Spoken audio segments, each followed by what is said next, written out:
నమస్కారం ratio TV news కి స్వాగతం. ఈనాటి ముఖ్యాంశాలు.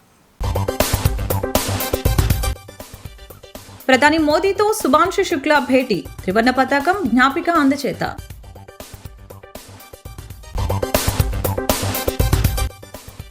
పార్లమెంటు వద్ద ఇండియా కూటమి ఎంపీల ధర్నా, మోదీ గద్దె దిగాలని ప్లకార్డుల ప్రదర్శన.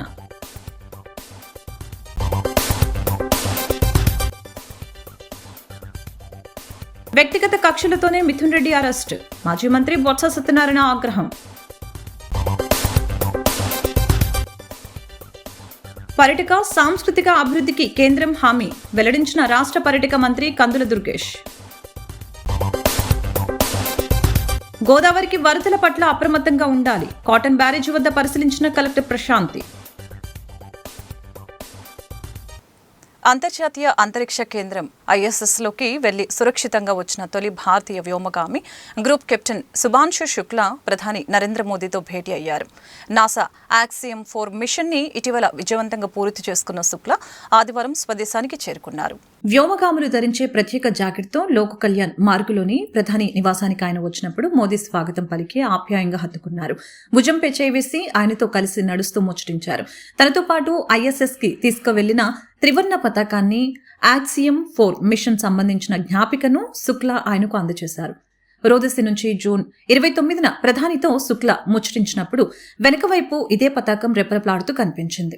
అంతరిక్షం నుంచి తాను తీసిన కొన్ని చిత్రాలను టాబ్లెట్ కంప్యూటర్లో చూపిస్తూ వాటి గురించి శుక్లా వివరించారు. అంతరిక్ష అనుభవాలు, శాస్త్ర సాంకేతిక రంగ పురోగతి, గగన్యాన్ మిషన్ వంటి వాటిపై శుభాంశుతో చర్చించారని, ఆయన సాహసాన్ని చూసి దేశం గర్విస్తుందని మోదీ తెలిపారు. देखने की जरूरत नहीं है, उसको मालूम है कि ये पॉसिबल है. मैंने जो आपको होमवर्क कहा था तो उसका क्या प्रोग्रेस हुआ है? और आपसे बात करते वक्त सर पीछे जो मेरे ये तिरंगा लगाया था, ये वही तिरंगा है. और आप मूंग और मेथी का प्रयोग का क्या है? बहुत अच्छा है सर. मेरे ही क्रूमेट जो मेरे साथ थे साइन करवा के लिख के लेके गए हैं कि जब भी आपका गगनयान जाएगा आप हमें इनवाइट करेंगे और लॉन्च के लिए जल्दी से जल्दी हमें आपके व्हीकल में बैठ के जाना है.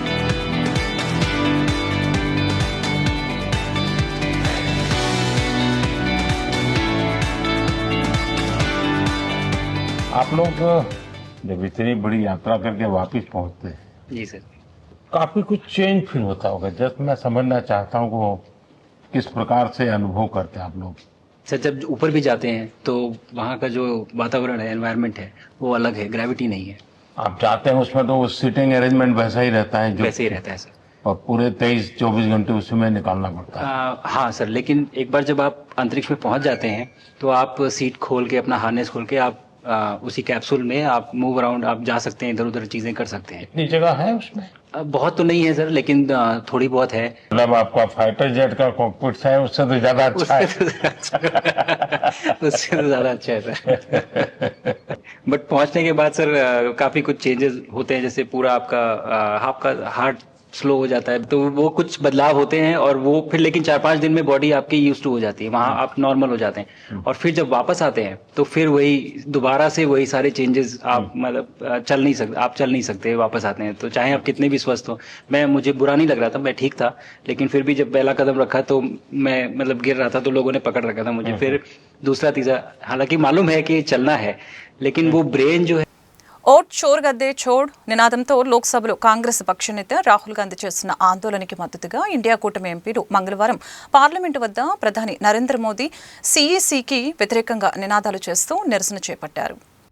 AICC అధ్యక్షులు మల్లికార్జున ఖార్గే, యూపీ మాజీ ముఖ్యమంత్రి అఖిలేష్ యాదవ్, రాహుల్ గాంధీ సోదరి ప్రియాంక గాంధీ, ఇండియా కూటమి ఎంపీలు పెద్ద ఎత్తున ఈ నిరసనలో పాల్గొన్నారు. ప్రధాని నరేంద్ర మోదీ గద్దె దిగే వరకు ఇండియా కూటమి ఎంపీలు ఆందోళన చేపడతారని ఇండియా కూటమి నాయకులు స్పష్టం చేశారు. రాహుల్ గాంధీ చేపట్టిన ఉద్యమాన్ని దేశవ్యాప్తంగా విస్తృతం చేస్తామని తెలిపారు. బీహార్ ఎన్నికల సందర్భంగా చేసిన తప్పుల్ని బయటపెట్టేందుకు ప్రయత్నిస్తున్న రాహుల్ పై విమర్శలు చేయడం దారుణమని ఆగ్రహం వ్యక్తం చేశారు.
మద్యం కుంభకోణం కేసులో రాజమండ్రి సెంట్రల్ జైల్లో ఉన్న ఎంపీ మిథున్ రెడ్డిని పరామర్శించిన వైసీపీ ఉమ్మడి తూర్పుగోదావరి జిల్లాల YCP coordinator MLC Botsa Satyanarayana మాజీ మంత్రి దాడిశెట్టి రాజా మాజీ ఎంపీ వంగ గీత ములాఖతులో కలిశారు. అనంతరం జైలు బయట బొత్స మీడియాతో మాట్లాడారు. పెద్దిరెడ్డి కుటుంబాన్ని అవమానించాలని, కుట్రపూరితంగా మిథున్ రెడ్డిని అక్రమ కేసులో ఇరికించారని, ఇది మంచి సాంప్రదాయం కాదని అన్నారు. దీని పరిణామాలు భవిష్యత్తులో చాలా తీవ్రంగా ఉంటాయని, ఆయనకు ప్రత్యేక సదుపాయాలు కల్పించాలని కోర్టు స్పష్టంగా చెప్పిందని చెప్పారు.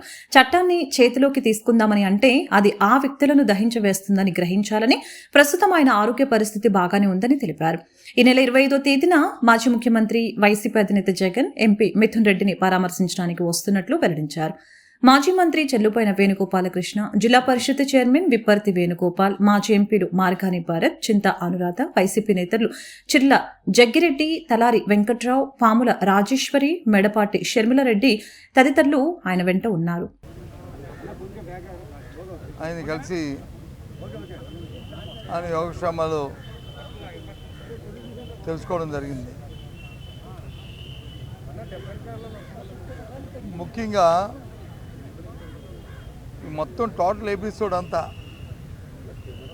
ఇది జరుగుతున్న ప్రక్రియ కానీ విషయం అంతా ఆలోచన చేస్తే ఇది వ్యక్తిగతంగా ఆయన అవమానపరచాలని, లేదు ఆ కుటుంబ సభ్యుల తల్లిదండ్రుల్ని బాధ పెట్టాలని చేస్తున్న ప్రక్రియలో భాగం తప్ప ఇదంతా కూడా మొత్తం జరుగుతున్న అదంతా కూడా ఎవ్రీథింగ్ అంతా కూడా ఫ్యాబ్రికేట్,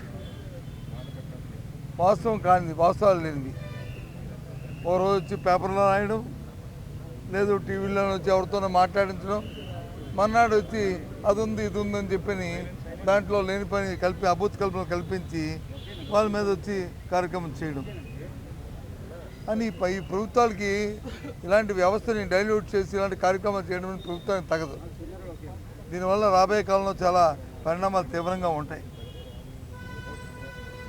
అందుకు నేను చాలా సందర్భాల్లో మేము చెప్పాను కూడా, వాస్తవికత ఉన్నప్పుడు ఏ కార్యక్రమం చేసినా పర్వాలే, కానీ అవాస్తవాన్ని వాస్తవంగా మలిచి చేసి వాళ్ళు ఇబ్బంది పెట్టాలి, వాళ్ళని అవమానపరచాలి, వాళ్ళ కుటుంబాలను బాధ పెట్టాలి, వాళ్ళ అభిమానులను బాధ పెట్టాలి అని చేసే కార్యక్రమం మాత్రం మంచి సాంప్రదాయం కాదనేది నా తాలూకా అభిప్రాయంగా మీకు మనవి చేస్తున్నాను. అయినప్పటికీ ఆయనకి మనదని చెప్పాం, ఎప్పుడైనా న్యాయం ధర్మం గెలుస్తుంది, ఏ ఇబ్బంది పడొద్దని అని చెప్పి రావడం జరిగింది. రేపు 25వ తారీఖు నాడు కూడా మా నాయకుడు కూడా వస్తారనే విషయాన్ని కూడా ఆయన తెలియపరిచింది జరిగింది. రివ్యూ పిటిషన్ వేశారు కదా, రాని వచ్చిన ఆర్డర్ వచ్చిందో చూద్దాం. అంటే సదుపాయాలు నడుస్తున్నాయి లేదంటే లేదు. అవునండి, నడుస్తున్నాయి లేదంటే లేదు. నడుస్తాయని ఈ ప్రభుత్వంలో వచ్చి చట్టబద్ధంగా న్యాయబద్ధంగా వాస్తవంగా జరుగుతాయని ఎక్స్పెక్ట్ చేస్తాం. మనం ఎక్స్పెక్ట్ చేయడానికి అవకాశం ఉందా? లేదు కదా. మళ్ళీ దానికి మీరు క్వశ్చన్ అడగడం, నేను వచ్చి దానికి వచ్చి సమాధానం చెప్పడం, మీ మనస్సాక్షిలో మీకు తెలియవా? చెప్పండి. చూసి వచ్చింది ఎక్కడ? రూమ్లో. అదే చెప్తాను కదా, చట్టాన్ని చేతిలో ఒకసారి కానీ ఒక విషయంలో మాత్రం మనం చేతిలో తీసుకుంటే, చట్టాన్ని డైల్యూట్ చేద్దామని చెప్పని వ్యవస్థను తోడ్పడతామని చూస్తే అది ఆ వ్యక్తులను దహించేస్తుంది. రాబోయే కాలంలో మనం ఏ మెసేజ్ ఇస్తున్నాము సొసైటీకి అనేది తెలుసుకోవాలి. దాని నుంచి వచ్చే పరిణామాలు తీవ్రంగా ఉంటాయి. ఆ విషయమే చెప్పాను కదా మీకు. కక్షపూరితం కాదు, రెడ్ బుక్ రాజ్యాంగం కాదు. రెడ్ బుక్ రాజ్యాంగమో ఎల్లో బుక్ రాజ్యాంగమో అదే దిక్కుమాల బుక్ పక్కపడేయండి కానీ దాన్ని ఏంటి, నేను ముందే చెప్పాను కదా, ఇది ఫ్యాబ్రికేషను, టోటల్గా ఇది ఫాల్స్, ఇది దీంట్లో వాస్తవాలు లేవు అవాస్తవాలను వాస్తవాలుగా చేసి ఇబ్బంది పెట్టాలని కార్యక్రమాన్ని చేయడానికి ప్రయత్నం చేస్తున్నారు. దీంట్లో ఏమీ లేదు. రాబోయే కాలంలో నిజం నిలకడమే తీరుతాం. రాబోయే కాలంలో విషయాలన్నీ కూడా బయటకు వస్తాయి అని సక్రమంగా అవుతాయి. ఏపీ పర్యాటక సాంస్కృతిక అభివృద్ధికి కట్టుబడి ఉన్నామని కేంద్ర పర్యాటక సాంస్కృతిక శాఖ మంత్రి గజేంద్ర సింగ్ షెకావత్ చెప్పినట్లు మంత్రి కందుల దుర్గేష్ తెలిపారు. గజేంద్ర సింగ్ షెకావత్ కేంద్ర పర్యాటక అదనపు కార్యదర్శి డైరెక్టర్ జనరల్ సుమన్ జిల్లాలతో కందుల భేటీ అయ్యారు. ఈ సందర్భంగా ఆంధ్రప్రదేశ్లో పర్యాటక సాంస్కృతిక వారసత్వ అభివృద్ధికి సంబంధించి దాదాపు 270 కోట్ల విలువైన 3 పర్యాటక ప్రాజెక్టుల డిపిఆర్లు సమర్పించారు. ప్రధానంగా లేపాక్షిలో కల్చరల్ సెంటర్, పర్యాటకుల మౌలిక సదుపాయాల అభివృద్ధికి 103 కోట్లు, లంబసింగిలో పర్యటనకు ఆహ్లాదకరమైన అద్భుతమైన అనుభవాల కల్పనకు 99.87 కోట్లు, బుద్ధిస్ట్ సర్క్యూట్ సమీపంలో టెంట్ సిటీల ఏర్పాటుకి 73.32 కోట్లు అవసరమవుతాయని సంబంధిత డిపిఆర్లను కేంద్ర మంత్రి గజేంద్ర సింగ్ షెకావత్ కి మంత్రి కందుల దుర్గేష్ సమర్పించారు. అదేవిధంగా ప్రపంచ స్థాయి హోదా కల్పనలో భాగంగా యునెస్కో జాబితాలో లేపాక్షికి గుర్తింపు అంశంపై చర్చించారు. ఎగువ రాష్ట్రాలు కురుస్తున్న వరదల నేపథ్యంలో గోదావరి నదికి వరద ఉధృతి అంతకంతకు పెరుగుతూ వస్తుందని అధికారులు అప్రమత్తంగా ఉంటూ ప్రజల ప్రాణ ఆస్తి నష్టం సంభవించకుండా చర్యలు తీసుకోవాలని కలెక్టర్ పి ప్రశాంతి ఆదేశించారు. ధవళేశ్వరం కాటన్ బ్యారేజీ వద్ద గోదావరి వరద ఉధృతిని కలెక్టర్ ప్రశాంతి మంగళవారం పరిశీలించారు. ప్రస్తుతం కాటన్ బ్యారేజీ వద్ద గోదావరి వరద నీటి మట్టం 10.20 అడుగులుగా ఉందని అధికారులు ఆమెకు వివరించారు. గోదావరి డెల్టా కాలువకు 2100 క్యూసెక్ల నీటిని విడుదల చేస్తున్నారు. 7,90,098 క్యూసెక్ల వరద నీటిని సముద్రంలోకి బ్యారేజీ గేట్లను పూర్తిగా ఎత్తి విడుదల చేస్తున్నట్లు తెలిపారు. పరిస్థితిని ఎప్పటికప్పుడు పర్యవేక్షణ చేయాలని, వరద నీటి మట్టం పెరిగితే లోతట్టు పల్లెపు ప్రాంతాల ప్రజల్ని వెంటనే సురక్షిత ప్రాంతాలకు తరలించాలని సూచించారు. అయితే ప్రస్తుతానికి వరద నీటి మట్టం తగ్గే అవకాశం కనిపిస్తోంది.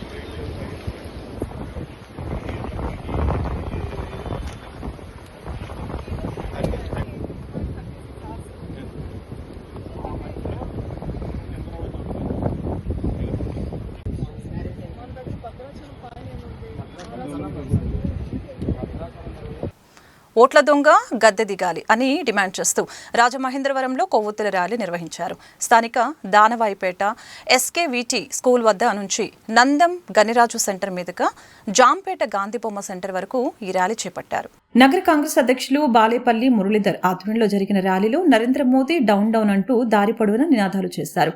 బాలేపల్లి మాట్లాడుతూ దేశంలో బీజేపీ పాలన నడుస్తుందని అనటానికి కారణం ఓట్లు చోరీ చేయడంలో మోడీ పాత్ర ఎక్కువగా ఉందని ఆరోపించారు. ప్రజాస్వామ్యబద్ధంగా ఎలక్షన్ కమిషన్ తగు చర్యలు తీసుకుని దేశ ప్రజల భవిష్యత్తుని కాపాడవలసిన అవసరం ఉందని చెప్పారు. పీసీసీ అధ్యక్షురాలు షర్మిలారెడ్డి ఆదేశాల మేరకు ఈ కొవ్వొత్తుల ర్యాలీ రాష్ట్ర వ్యాప్తంగా నిర్వహించినట్లు తెలిపారు. కాంగ్రెస్ నాయకులు కొవ్వూరు శ్రీనివాస్, చింతాడ వెంకటేశ్వరరావు, చామర్తి లీలావతి, ఇజ్జరౌతు సత్యనారాయణ, మహమ్మద్ అలీ, బండారు వెంకన్న, రాజు, వీరాజు, ఎన్ఎస్యుఐ రాష్ట్ర ప్రధాన కార్యదర్శి తారకేష్, యూత్ కాంగ్రెస్ ఎన్ఎస్యుఐ నాయకులు పాల్గొన్నారు. ఈ రకంగా కనుగొనబడి అంటే ఒక నియోజకవర్గంలో 1,00,000 పైచీలకు ఈ రకమైనటువంటి ఓట్లు, దొంగ ఓట్లు కానీ లేదంటే ఉండకుండా ఓట్లు కానీ ఉన్నాయి అని అంటే మరి ప్రజల యొక్క భావం, వారు ఎవరిని గెలిపించాలి, ఎవరిని అధికారంలో తీసుకొని రావాలనే వారి యొక్క ఆలోచన వ్యతిరేకంగా ఇక్కడ రిజల్ట్ వస్తుంది, తీర్పు వస్తుంది. ఆటోమేటిక్గా ఇది పార్లమెంటు కూడా కాదు, ఒక నియోజకవర్గం, అసెంబ్లీ నియోజకవర్గం మాత్రమే.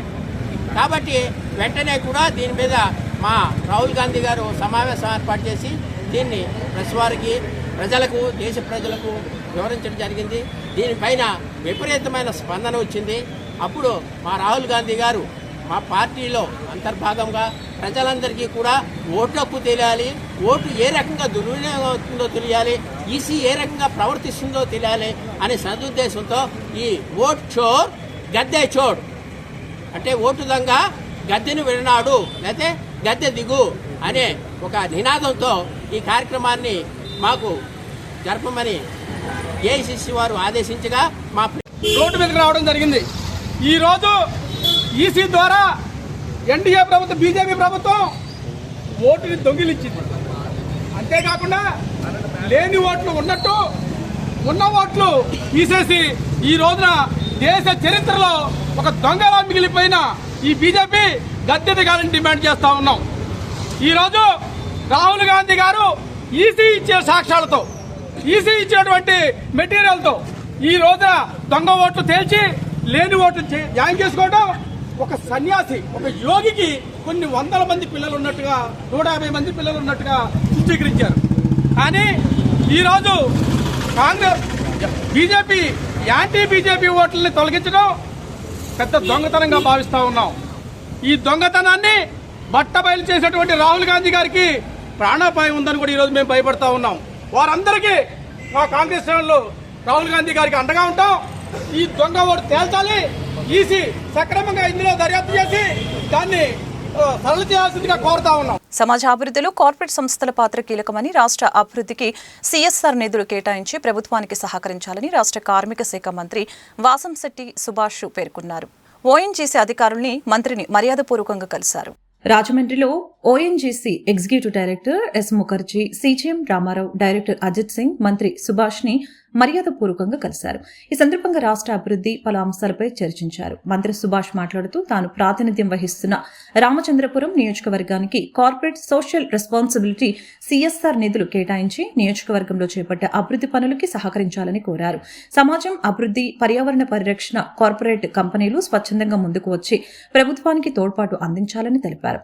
తన నియోజకవర్గంలో చేపట్టే అభివృద్ధి పనులపై ప్రతిపాదనలు అందించారు. తొలుత మంత్రి సుభాష్ కి ఓఎన్జీసీ అధికారులు పుష్పగుచ్చాలు అందజేసి ఘనంగా స్వాగతం పలికారు. తెలుగుదేశం పార్టీ రాష్ట్ర ప్రధాన కార్యదర్శి గన్ని కృష్ణ ఆరోగ్యం కోసం 42వ డివిజన్ తెలుగుదేశం పార్టీ కమిటీ సభ్యులు మృత్యుంజయ హోమం, ఆయుష్ హోమం పూజా కార్యక్రమాలని చేపట్టారు. మంగళవారం శ్రీరామనగర్ సంకటహర వరసిద్ధి వినాయక ఆలయంలో పూజా కార్యక్రమాలని వార్డు అధ్యక్షులు మల్ల వెంకటరాజు జరిపించారు. తెలుగుదేశం పార్టీలో సుశిక్షితులైన కార్యకర్తగా, నాయకునిగా పార్టీ విజయాలకు, పటిష్టతకి కృషి చేస్తూ క్రమశిక్షణ కలిగిన గన్నికృష్ణ ఇటీవల కొంత అస్వస్థతకు గురవడంతో ఈ హోమాలు నిర్వహించారు. గన్నికృష్ణ విచ్చేసి పూజా కార్యక్రమంలో పాల్గొన్నారు. అనంతరం ప్రసాద వితరణ జరిగింది. పార్టీ నాయకులు Kashi Naveen Kumar, Reddy Mani, Jakkampudi Arjun, Vanapalli Srinivasu, Simhadri Appalaraju, Adari Lakshminarayana, KV Srinivas, Lakshminarayana, Simhadri, Koti Lingeswararao, Vanapalli Saibaba, P Sekhar, Dodlabala, Kirlampalli Siva, BJP Achari, D Nagendra, Barnikani, Uma Mahesh, Andhra Srinivasu, Simhadri, Lokesh తదితరులు పాల్గొన్నారు. ఓటర్ల లిస్టులో బీజేపీ ప్రభుత్వం అవకతవకలు నిరసిస్తూ కాంగ్రెస్ పార్టీ జిల్లా అధ్యక్షులు డాక్టర్ టీకే విశ్వేశ్వరరెడ్డి ఆధ్వర్యంలో ఓట్ షోర్ గద్దె చోడు, ఓట్ల దొంగ గద్దె దిగాలి నినాదంతో కొవ్వొత్తుల నిరసన ప్రదర్శన చేపట్టారు. కాంగ్రెస్ కమిటీ అధ్యక్షురాలు షర్మిలారెడ్డి పిలుపు మేరకు కాంగ్రెస్ శ్రేణులు భారత ఎన్నికల కమిషన్లో జరుగుతున్న ఓట్ల చోరుపై నిరసన తెలిపారు. సోమవారం రాత్రి కోటగుమ్మం సెంటర్ నుంచి పాత కూరగాయల మార్కెట్, గాంధీ, నెహ్రూ విగ్రహాల వరకు కొవ్వొత్తుల నిరసన ప్రదర్శన చేపట్టారు. ఆయన మాట్లాడుతూ నరేంద్ర మోదీ ఈడీని అడ్డు పెట్టుకుని ఎన్నికల కమిషన్ ద్వారా భారీ మెజారిటీతో గత దశాబ్ద కాలంగా భారీ మెజారిటీతో విజయం సాధిస్తున్నారని ఆరోపించారు. కాంగ్రెస్ పార్టీ రాష్ట్ర ప్రధాన కార్యదర్శి అరిగిల అరుణ్ కుమారి మాట్లాడుతూ ప్రధాని మోదీ దొంగబోట్లతో ప్రజాస్వామ్యాన్ని కూని చేస్తారని విమర్శించారు. జిల్లా మహిళా కాంగ్రెస్ అధ్యక్షురాలు మోత శారద, ప్రచార committee chairman doctor Vadiyar Chinnam Muralikrishna, JT Ramarao తదితరులు పాల్గొన్నారు. నరేంద్ర మోడీ గారి యొక్క ఆధ్వర్యంలో వాళ్ళు ఎన్ఫోర్స్మెంట్ డైరెక్టర్ని, సిబిఐని, ఎలక్షన్ కమిషన్ని కూడా వాళ్ళ గుప్పిట్లో పెట్టుకుని ఎలక్షన్ కమిషన్ ద్వారా దొంగ ఓట్లు సంపాదించి మరి దేశానికి మరి మెజారిటీ తెచ్చుకుని బీజేపీ అధికారంలోకి రావడం జరిగింది. రాహుల్ గాంధీ గారు దీని మీద పోరాటం చేస్తున్నాడు. ఆయన చాలా క్లియర్గా వాళ్ళు చూపించడం జరిగింది. కొంతమంది వ్యక్తులు ఓటర్ లిస్టులో చనిపోయారని చూపించారు. ఎవరైతే చనిపోయారని లిస్టులో ఉందో ఆ వ్యక్తుల్ని తీసుకెళ్లి సుప్రీంకోర్టు జడ్జి ముందు నిలబెడితే ఏమంటే వీళ్ళు చచ్చిపోయారా బతుకున్నారా మీరే చెప్పండి అంటే సుప్రీంకోర్టు జడ్జి గారు కూడా ఆశ్చర్యపోయాడు. ఏంటి బతికి ఉన్న వాళ్ళ పేర్లు చచ్చిపోయారంటే ఎలా రాశారని చెప్పి. అలాగే డోర్ నెంబర్ లేకుండా 0 డోర్ నెంబర్ తోటి వాళ్ళు 50 ఓట్లు 60 ఓట్లు అంటే 0 డోర్ నెంబర్ అంటే డోర్ నెంబర్ లేకుండా ఒకే ఇంట్లో 50 మంది 60 మంది ఎలా ఉంటారు? ఆ రకంగా చేయటం జరిగింది. ఇదంతా కూడా నరేంద్ర మోడీ గారి మ్యానిపులేషన్. దీన్ని మోడీ గారు ఇలా దొంగ ఓట్లతోనే గత దశాబ్ద కాలం నుంచి కూడా గెలుస్తూ వచ్చారు. ఇంకెక్కడైనా ప్రజాస్వామ్యాన్ని రక్షించండి, ప్రజలందరూ కూడా తెలుసుకోవాలని చెప్పి కాంగ్రెస్ పార్టీ తరఫు నుంచి మేము పిలుపునిస్తున్నాం. రాహుల్ గాంధీ గారు చేస్తున్న ఈ పోరాటానికి ప్రతి కుటుంబం నుంచి ప్రతి ఓటరు కూడా, ప్రతి మనిషి కూడా మద్దతు తెలుపుతూ ఆయన యొక్క ర్యాలీలో పాలుపంచుకోవడం జరిగింది. ప్రజలంతా కూడా గమనిస్తున్నారు. మీ ఆటలు ఇంకెన్నాళ్ళు సాగు. ఇప్పటికే రాజ్యాంగాన్ని కూని చేశారు, ప్రజాస్వామ్యాన్ని చంపేస్తున్నారు. ఇప్పటికైనా ప్రజాస్వామ్యాన్ని కాపాడండి అని చెప్పి మేము ఇలాగా తిరుగుతూ క్యాండిల్ ర్యాలీ చేస్తూ మా యొక్క బాధని, మా యొక్క ఆలోచనను కూడా ప్రజల ముందు పెట్టే ప్రయత్నం చేస్తున్నాము. ఓట్ల దొంగ గద్దె దిగు, ఓట్ల దొంగ గద్దె దిగు, మోడీ మోడీ రాహుల్ గాంధీ గారి నాయకత్వం, రాహుల్ గాంధీ గారి నాయకత్వం, కాంగ్రెస్ జై కాంగ్రెస్, జై కాంగ్రెస్, జై కాంగ్రెస్. వార్తలు ముగించే ముందు ముఖ్యాంశాలు మరొకసారి. ప్రధాని మోదీతో సుభాన్షు శుక్లా భేటీ, త్రివర్ణ పతాకం జ్ఞాపిక అందచేత.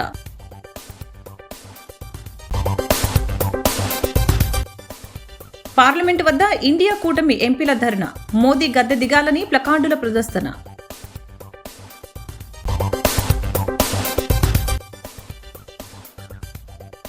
వ్యక్తిగత కక్షలతోనే మిథున్ రెడ్డి అరెస్ట్, మాజీ మంత్రి బొత్స సత్యనారాయణ ఆగ్రహం. పర్యాటక సాంస్కృతిక అభివృద్ధికి కేంద్రం హామీ, వెల్లడించిన రాష్ట్ర పర్యాటక మంత్రి కందుల దుర్గేష్. గోదావరికి వరదల పట్ల అప్రమత్తంగా ఉండాలి, కాటన్ బ్యారేజ్ వద్ద పరిశీలించిన కలెక్టర్ ప్రశాంతి. ఈ వార్తలు ఇంతటితో సమాప్తం. మరొక బులెటిన్లో మళ్ళీ కలుద్దాం. నమస్కారం.